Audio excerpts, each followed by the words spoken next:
আজকে আমরা দশম শ্রেণী জীবন বিজ্ঞান বইয়ের 3 নম্বর চ্যাপ্টার নিয়ে আগে আলোচনা করেছিলাম কিছু প্রশ্ন এবং আজকেও কিছু প্রশ্ন আমরা আলোচনা করতে চলেছি। তো আজকে আমরা কিছু এমসিকিউ দেখব এবং 5 মার্কের দুটো প্রশ্ন দেখব। তো প্রথম প্রশ্ন হচ্ছে, মেন্ডেল মটর গাছে কত জোড়া বৈশিষ্ট্য পেয়েছিলেন? তো এখানে 4টি অপশান আছে, তোমরা দেখতে পাচ্ছ। তো এখানে সঠিক উত্তর হয়ে যাবে অপশান এ, 7 জোড়া। পরের প্রশ্ন, একটি শঙ্কর কালো গিনিপিগের সঙ্গে বিশুদ্ধ সাদা গিনিপিগের টেস্ট ক্রস ঘটালো, কালো ও সাদার অনুপাত কী হবে? তো এখানে সঠিক উত্তর হয়ে যাবে 1:1। পরের প্রশ্ন, নিচের কোন রোগটি সেক্স ক্রোমোসোম বাহিত? তো এখানেও আমরা 4টি অপশান দেখতে পাচ্ছি। তো এখানে সঠিক উত্তর হবে অপশান বি, বন্ধ্যাত্বতা। পরের প্রশ্ন, একটি বিশুদ্ধ লম্বা মটর গাছের জিনোটাইপ কী হবে? তো এটি সঠিক উত্তর হয়ে যাবে টি, অপশান বি। পরের প্রশ্ন, মটর গাছের ক্ষেত্রে কোনটি প্রকট গুণ? এখানে 4টি অপশান আছে, লম্বা বেটে, শঙ্কর লম্বা, শঙ্কর বেটে। তো এখানে সঠিক উত্তর হবে অপশান এ, লম্বা।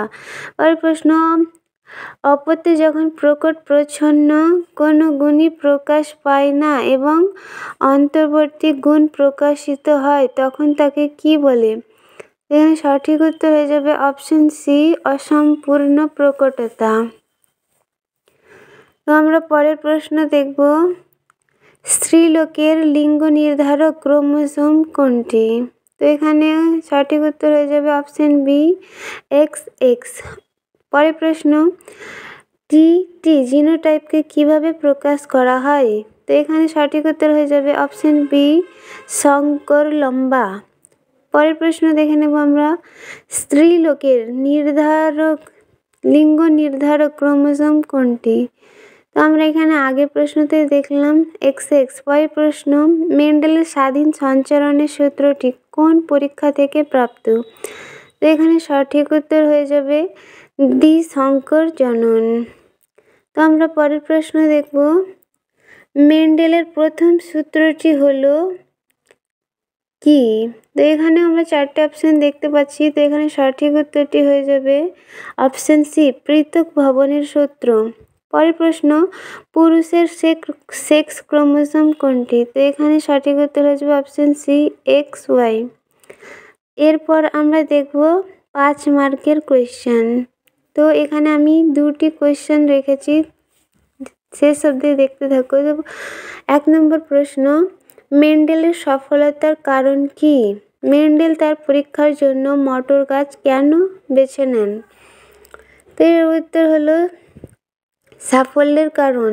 মেন্ডেলের দক্ষ প্রজননবিদ ছিলেন, তাই যত্ন সহকারে সংকরায়ন পরীক্ষাগুলি করেছিলেন ও মেন্ডেলের নির্বাচিত সব বৈশিষ্ট্যই সহজে শনাক্তকরণ করা যায়, তাই নির্বাচিত মটর গাছ বিশুদ্ধ ও স্বপ্রজননক্ষম ছিল। মটর গাছ নির্বাচনের কারণ হলো, মটর গাছ সহজে কম স্থানে প্রতিপালন করা হয়, মটর গাছ স্বপ্রজননক্ষম এবং বিশুদ্ধ, অল্প সময়ে প্রচুর অপত্য উৎপন্ন হয়, মটর গাছে সহজে সংকরায়ন ঘটানো যায়। আমরা 2 নম্বর প্রশ্ন দেখব, এক সংকর জনন বা মনোহাইব্রিড ক্রস কাকে বলে? তো এখানে উত্তর হলো, এক জোড়া বিপরীতধর্মী বৈশিষ্ট্য সম্পন্ন একই প্রজাতির দুটি জীবের মধ্যে সংকরায়নকে এক সংকরায়ন বা মনোহাইব্রিড ক্রস বলে।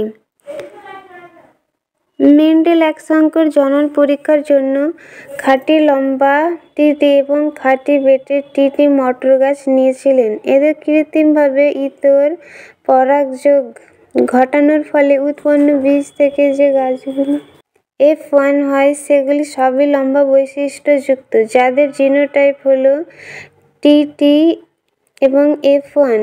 জিওনুর গাছগুলির মধ্যে স্বপরাগযোগ ঘটানো হলে F2 তে যে গাছগুলি উৎপন্ন হয় তার মধ্যে 3 ভাগ লম্বা এবং 1 ভাগ বেটে বৈশিষ্ট্য সম্পন্ন, কিন্তু এদের জিনোটাইপ 1 ভাগ খাঁটি লম্বা টিটি, 2 ভাগ সংকর লম্বা টি এবং টি।